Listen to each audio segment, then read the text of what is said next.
an AMI-TV digital exclusive. Postcards from Niagara.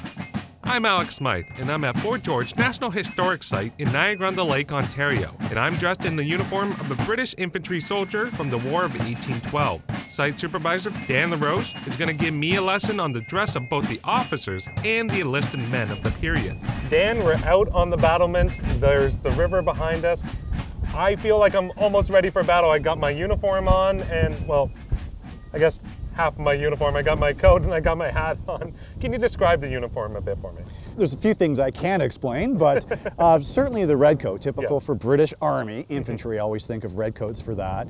Artillery in the British military wore blue, so as an example, you're representing infantry. Yes. So specifically the 41st Regiment of Foot, and that is denoted by the fact that you've got this very specific lacing, and also, well, 41 on all of the buttons. Yes. Your wool is of a reasonable quality, but certainly not necessarily the same as the sergeants or officers, but it's a nice red serge wool.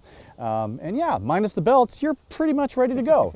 Now yours is a much nicer uniform, so can you describe a bit of the difference, a bit more of the details that you have that I don't? Sure, and as it should be. Nice to know.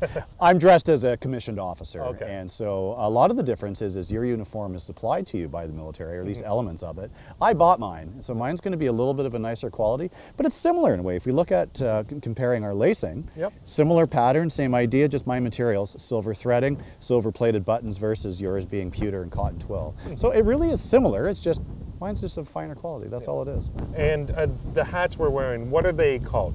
Well, technically called shakos. Now, yeah, I see that you've managed to lose your plate already.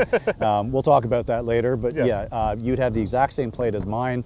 The only difference is mine would have been plated in gold or gilted, as it's called. The shako is a tall cylindrical military hat with a visor. With a red and white feather that sticks out over the top. Well, yours won't, but you have basically it's a wool plume that sits on top of it, but same thing with the red and the white as well. And as I said, behind us, we're on the battlement. We're overlooking the river. Is that the American front over there? It is. So less than 1,000 yards from where you're standing is New York State. Wow, and so there's a reason why all these cannons are facing out towards that direction. Exactly. That's our problem.